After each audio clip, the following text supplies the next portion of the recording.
Hello guys, हमारे YouTube channel पर आपका स्वागत है। अगर आपने अभी तक चैनल को सब्सक्राइब नहीं किया है तो प्लीज़ चैनल को सब्सक्राइब करें, लाइक करें, कमेंट करें और अपने दोस्तों के साथ शेयर करें। अपनी कान की बाली पर खट खट की आवाज़ें कर रही थी।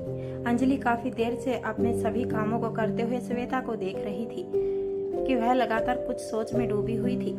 अंत में अंजलि अपनी चुप्पी तोड़ते हुए कहती है, ऐसी भी क्या सोच रही हो जो किसी भी तरह की आवाज से तुम्हारी सोच टूट ही नहीं रही है।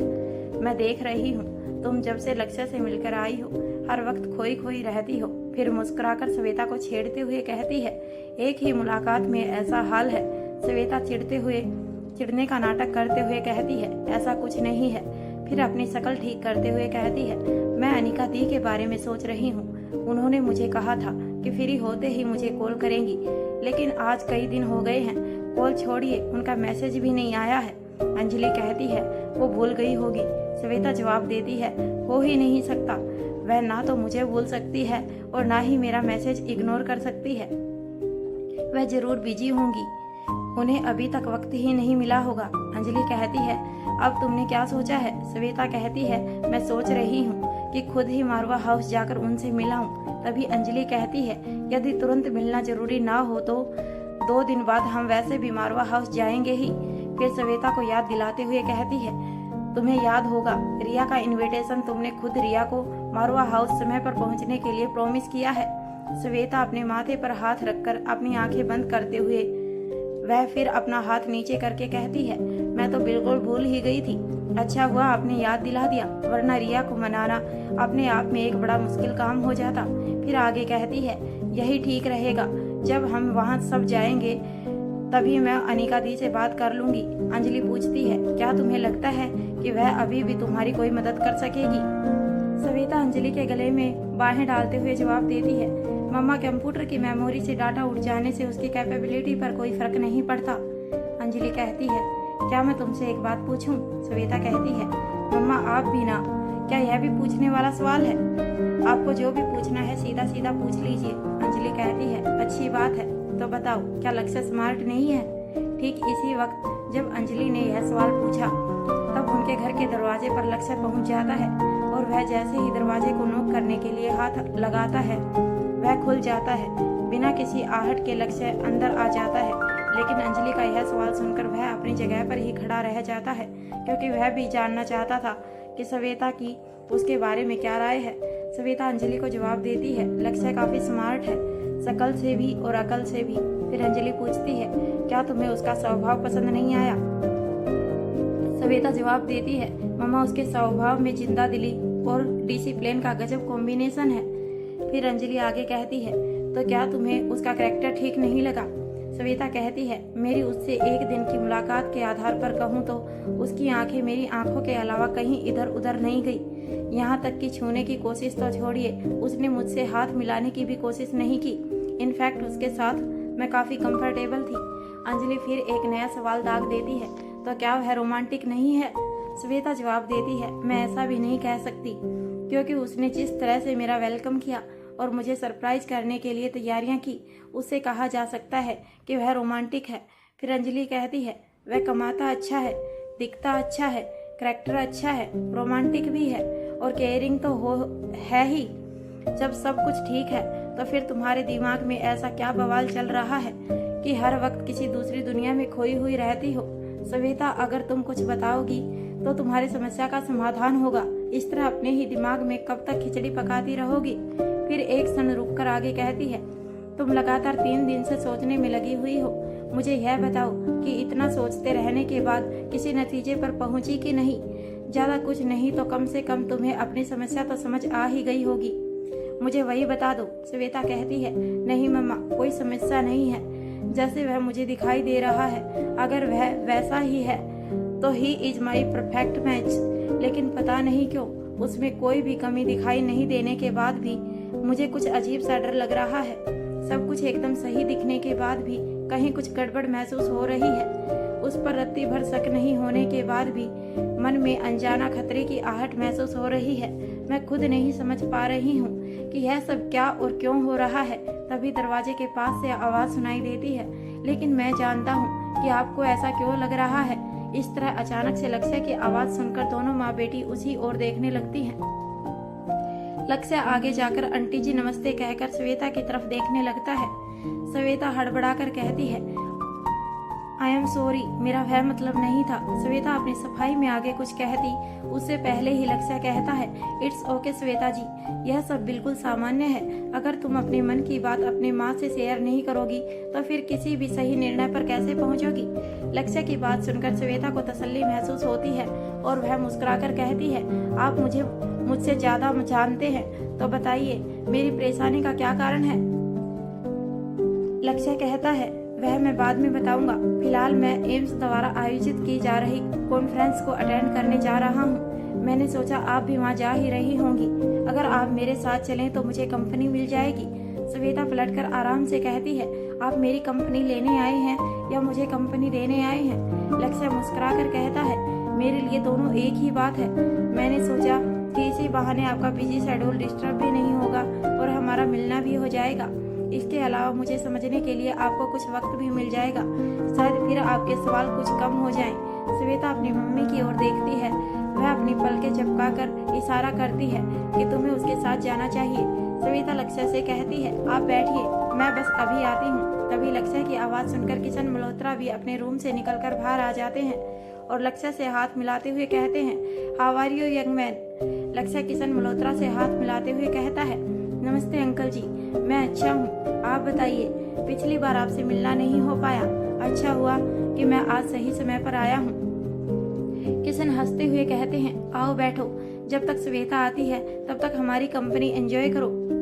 इसके बाद अंजलि, किशन और लक्ष्य बैठकर बातें करने लगते हैं। अंजलि के इशारे पर नौकर नाश्ता रखकर चले जाते हैं। तभी क्रिस मल्होत्रा घर से बाहर निकलने के लिए तैयार होकर लिविंग हॉल में आ जाता है। जैसे ही उसकी निगाह लक्ष्य पर पड़ती है वह अपनी जगह पर रुक जाता है और एकटक होकर लक्ष्य की तरफ देखता है, जैसे वह उसे पहचानने की कोशिश कर रहा हो। उसके बाद वह धीरे धीरे लक्ष्य की तरफ आगे बढ़ता है। लक्ष्य ने क्रिस को पहले ही देख लिया था, इसीलिए वह भी मुस्कुराकर उसी की तरफ देख रहा था।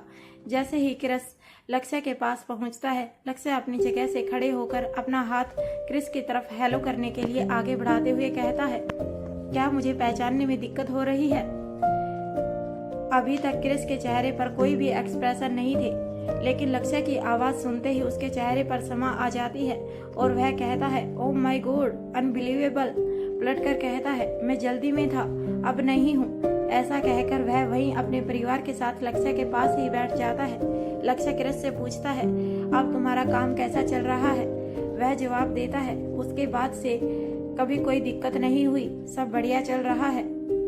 फिर एक पल रुककर क्रिस कहता है, उसके बाद मैंने आपसे मिलने की कई बार कोशिशें की ताकि मैं आपको पर्सनली थैंक यू बोल सकूं, लेकिन आपके बिजी शेड्यूल की वजह से मैं आपसे मिल नहीं पाया। क्रिस की आखिरी बात सुनकर अंजलि और किशन एक दूसरे की तरफ देखने लगते हैं कि जिसके पास वक्त की इतनी कमी है वह उनकी बेटी को घर से पिक करने के लिए आया है ताकि उनकी बेटी उसे जान पहचान कर समझ सके। तभी लक्ष्य कहता है, आई एम सॉरी, अब मैं तुम्हारे सामने हूँ और अब मैंने पर्सनली तुम्हारा थैंक यू भी ले लिया है। आगे से मुझे मिलने के लिए मेरे पर्सनल नंबर पर कॉल करना। उसके बाद वह अपना पर्सनल नंबर क्रिस के साथ शेयर करते हुए क्रिस से कहता है, व्हाट ए कोइंसिडेंट, तुम श्वेता जी के भाई हो। क्रिस लक्ष्य के मुंह से श्वेता जी शब्द सुनकर शॉक हो जाता है। वह समझकर भी समझ नहीं पाता है कि आखिर चल क्या रहा है। क्रिस कुछ कह पाता उससे पहले ही श्वेता तैयार होकर वहां आ जाती है। श्वेता को देखकर लक्ष्य अपनी जगह से खड़ा हो जाता है और कहता है, क्या हम चल सकते हैं। श्वेता सिर्फ हाँ में अपनी गर्दन हिला देती है। लक्ष्य एक बार फिर से अपने हाथ से पहले आपका इशारा करके श्वेता को आगे चलने के लिए कहता है, प्लीज। उसके बाद लक्ष्य किशन और अंजलि मल्होत्रा को नमस्ते कहकर श्वेता के साथ बाहर की ओर निकल जाता है। बाहर जाकर वह अपने ड्राइवर को इशारा करता है। ड्राइवर जाकर सिक्योरिटी गार्ड के साथ उनकी गाड़ी में बैठ जाता है। लक्ष्य आगे बढ़कर श्वेता के लिए गाड़ी की फ्रंट सीट की तरफ का दरवाजा खोलता है और श्वेता के बैठने के बाद दरवाजा बंद करके खुद ड्राइव करने लगता है। श्वेता पूछती है, इतनी सिक्योरिटी किस लिए। लक्ष्य मुस्कुराकर जवाब देता है, मुझे सिक्योरिटी साथ लेकर चलना बिल्कुल भी पसंद नहीं है और मुझे इसकी जरूरत भी बिल्कुल नहीं है। आखिर रिटायर ही सही, लेकिन मैं एक आर्मी मैन हूँ। श्वेता लक्ष्य की तरफ देखती है तो लक्ष्य गंभीर होकर अपनी बात को पूरा करता है। यह सिक्योरिटी आनंद भैया की वजह से मेरे साथ है। उनका कहना है कि तुम मेरी कमजोरी हो और दुश्मन हमेशा कमजोरी का फायदा उठाते हैं। अब क्योंकि वह चाहते हैं कि मैं इन्हें अपने साथ रखूं, बस इसीलिए। फिर लक्ष्य आगे कहता है, अगर आपको यह पसंद नहीं तो अगली बार मैं इन्हें अपने साथ नहीं आने दूंगा। श्वेता कहती है, नहीं नहीं, ऐसी कोई बात नहीं है, रहने दीजिए। फिर थोड़ी देर बाद श्वेता लक्ष्य से पूछती है, आप घर के अंदर मेरी किसी उलझन का जवाब देने वाले थे, अब बताइए मेरी इस दुविधा के बारे में आप क्या जानते हैं। लक्ष्य कहता है, अपनी बात कहने से पहले ही मैं आपसे माफी मांग लेता हूँ। आई एम सो सॉरी, क्योंकि इस तरह की बात कोई भी लड़की अपने बारे में किसी भी दूसरे लड़के के मुंह से सुनना पसंद नहीं करती। श्वेता मन ही मन सोचने लगती है कि ना जाने लक्ष्य उसके बारे में क्या कहने वाला है। तभी लक्ष्य आगे कहता है, मुझे लेकर कोई भी डाउट मन में नहीं होने के बाद भी आपको इतनी ज़्यादा इनसिक्योरिटी अपने बीते हुए कल के कड़वे अनुभव की वजह से है। पर आप मेरा विश्वास मानिए, जिस तरह हाथ की सभी उंगलियां समान नहीं होती, उसी तरह हर व्यक्ति भी एक जैसा नहीं होता। आप मुझे एक मौका दीजिए और खुद भी थोड़ा वक्त लीजिए। फिर आपको ऐसा लगे कि मैं आपके लायक नहीं हूँ तो आप मुझसे सिर्फ एक बार कह दीजिएगा, उसके बाद मैं आपको अपना चेहरा दोबारा कभी नहीं दिखाऊंगा। ऐसा कहते हुए लक्ष्य के चेहरे पर मायूसी साफ नजर आने लगती है। श्वेता को ऐसा भी लगा जैसे लक्ष्य की आवाज़ कुछ भारी होने के साथ उसकी आंखें भर आई हों, पर लक्ष्य ने अपनी पलकों को बार बार झपकाकर अपने इमोशंस पर कंट्रोल कर लिया था।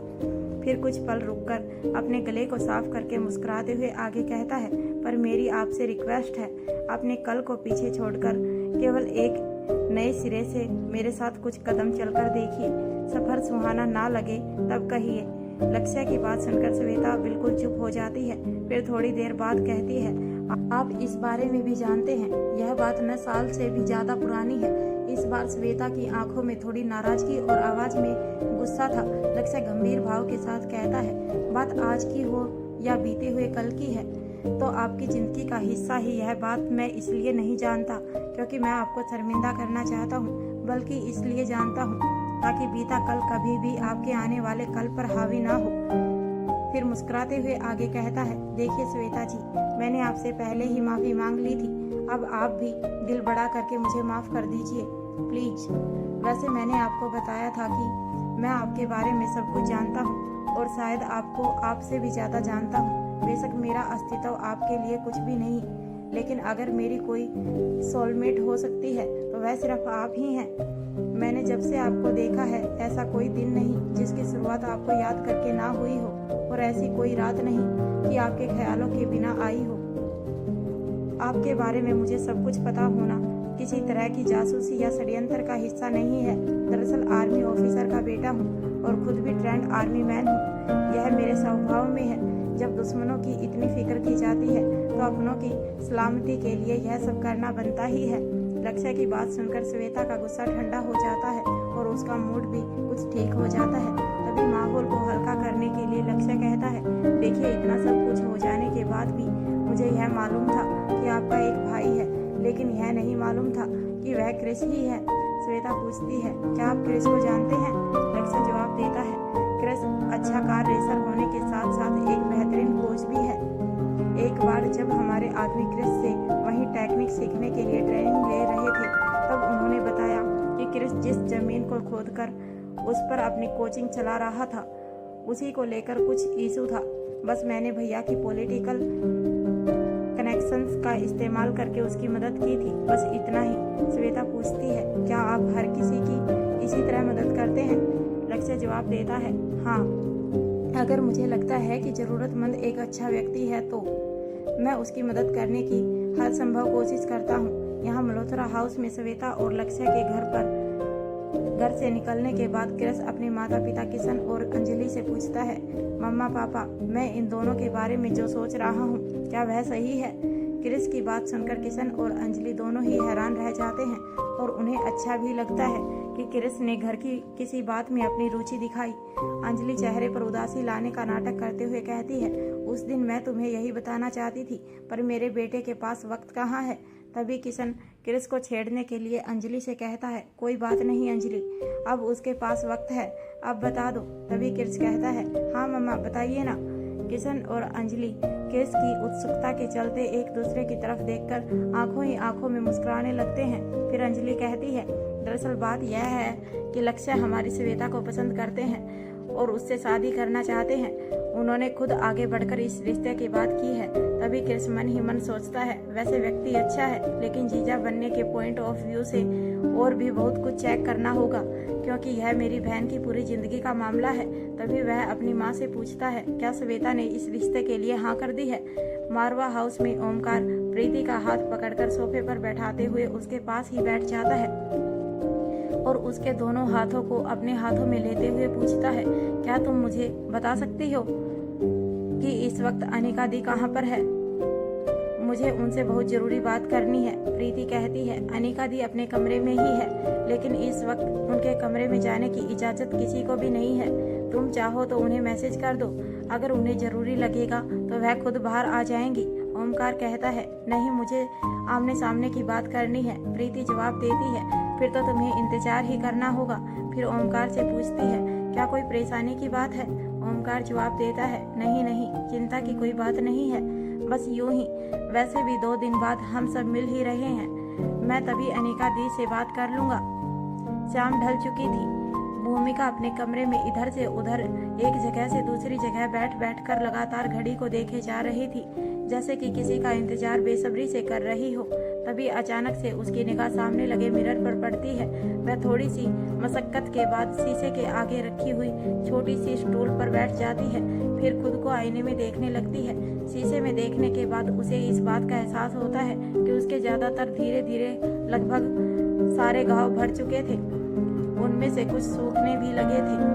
कभी वह अपने माथे की चोट को देखती तो कभी कंधे से अपने कपड़ों को थोड़ा सा नीचे करके और खिसकाकर गर्दन और कंधे पर लगी हुई चोटों को देखती। इसी तरह बारी बारी वह अपने पेट, कमर, हाथ सभी जगहों पर लगी हुई चोटों को आईने में देखने लगती है और फिर खुद से ही कहती है, अब मैं इस लायक हो गई हूँ कि मुझे डिपार्टमेंट ज्वाइन कर लेना चाहिए।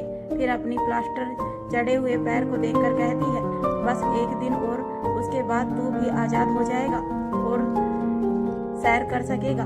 तभी उसके रूम का टेबल फोन रिंग करता है। वह अपना हाथ बढ़ाकर फोन को पिक करती है तो दूसरी तरफ से मेन गेट के सिक्योरिटी गार्ड की आवाज सुनाई देती है, भूमि मैडम, आपके डिपार्टमेंट से कोई आपसे मिलने आया है। भूमिका कहती है, हाँ उन्हें भेज दो। सिक्योरिटी गार्ड झिझक कर कहता है, मैडम उनके पास गन है और वह उसे यहाँ रखने के लिए तैयार नहीं है, इस तरह मैं उन्हें अंदर कैसे आने दूं? भूमिका कहती है, तुम भी आदमी हो कि घन चक्कर हो, वह कोई क्रिमिनल नहीं है कि तुम हथियार मांगोगे और वह सरेंडर कर देंगे। वह ऑफिसर है, उनके हथियार से उनकी जान ज्यादा सस्ती है। एक काम करो, तुम उनसे उनकी जान मांग लो। सिक्योरिटी गार्ड कहता है, आई एम सॉरी मैडम। भूमिका कहती है, आने दो उन्हें। गार्ड कहता है, ओके मैडम। थोड़ी ही देर में एक गार्ड अर्जुन सिंह को भूमिका के रूम तक छोड़ जाता है। अर्जुन सिंह इस वक्त कैजुअल ड्रेस में था। भूमिका अपने बेड के किनारे पर अपने दोनों पैर ऊपर करके बैठी हुई थी।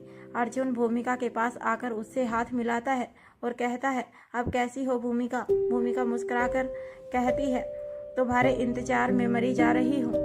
उसके बाद अर्जुन सिंह को हाथ से इशारा करते हुए सोफे पर बैठने के लिए कहती है। उसके बाद भूमिका पूछती है, क्या कुछ प्रोग्रेस हुई? अर्जुन जवाब देता है, हमने बहुत कोशिश की, लेकिन उन्होंने ना कोई क्लू छोड़ा है और ना ही कहीं कोई लूप होल छोड़ा है, ना ही ऑनलाइन और ना ही ऑफलाइन, जिससे कि हम उन तक पहुंच सके। वह लोग हमारी सोच से कहीं ज्यादा आगे हैं। भूमिका सोच में पड़ जाती है और फिर कुछ सोचने के बाद आगे कहती है, और तुमने उनके और हमारे बीच के इस गैप को कवर करने के बारे में क्या सोचा है? अर्जुन सिंह जवाब देता है, मेरी कुछ समझ में नहीं आ रहा है। जिस भी तरफ आगे बढ़ो, कुछ ही कदमों पर सारे दरवाजे बंद नजर आने लगते हैं। भूमिका पूछती है, और उस ब्रिलियंट आईटी का क्या हुआ? वो ज्वाइन करने वाला था, क्या वह भी हमारी कोई मदद नहीं कर पाया? अर्जुन के चेहरे पर भूमिका की बात सुनकर मुस्कुराहट आ जाती है और वह कहता है, तुम निपुण मीना की बात कर रही हो ना? भूमिका कहती है, हाँ मैं उसी की बात कर रही हूँ, पर तुम इतना मुस्कुरा क्यों रहे हो? अर्जुन कहता है, तुम सुनोगी तो तुम भी हंसने लगोगी। ऐसा कहकर आगे बताने लगता है, जिस दिन उस आईटी को ज्वाइन करना था, उसके आने से पहले ही एक लड़की उसे ढूंढती हुई डिपार्टमेंट पहुंच गई और राजेश से कहने लगी, निपुण मीना। तो राजेश ने कहा, मैं निपुण मीना नहीं हूँ, निपुण मीना आज ज्वाइन करने वाली है। तो वह लड़की बोली, जी निपुण मीना आज ज्वाइन करना है। तो राजेश बोला, हाँ भाई मैं भी तो वह ही कह रहा हूँ, हाँ आज निपुण मीना को ज्वाइन करना है। उस लड़की ने राजेश की तरफ एक कागज बढ़ाकर कहा, समझ लीजिए निपुण मीना ने ज्वाइन कर लिया। तो इतने में पास में खड़ा छठी इंद्री जो सब कुछ देख रहा था, वह बोला, भाई ऐसे कैसे, खुद को निपुण मीना समझ ले और तुमसे पेपर ले ले, जो चीज जिसकी होगी वही लेगा ना। जब निपुण मीना ज्वाइन करेगा तब उसे यह पेपर देना, तब तक वहां जाकर बेंच पर बैठ जाओ। फिर वह लड़की बोली, पहले यह पेपर एक बार देख लीजिए, उसके बाद फिर कुछ बोलिए। इस बार राजेश बोला, देखिए अब आप मुझे परेशान कर रही हैं, अगर आप इतनी खूबसूरत नहीं होती तो अब तक मेरा चिल्लाने का मन करने लगता। उसके बाद उनकी बहस ऐसे ही चलती रही। जब उनकी बहस देखते देखते मुझे काफी देर हो गई, तब मैं अपने कैबिन से निकलकर बाहर गया कि उस पेपर में ऐसा भी क्या है कि वह उस पेपर को देने के लिए अड़ी हुई है और यह उस पेपर को पकड़ना ही नहीं चाहते। अंत में थककर वह लड़की अपने माथे पर अपना हाथ रखकर वहीं खड़ी हो गई। मैंने उसके हाथ से पेपर लेते हुए उन दोनों से पूछा, यह क्या है, यह सब क्या चल रहा है?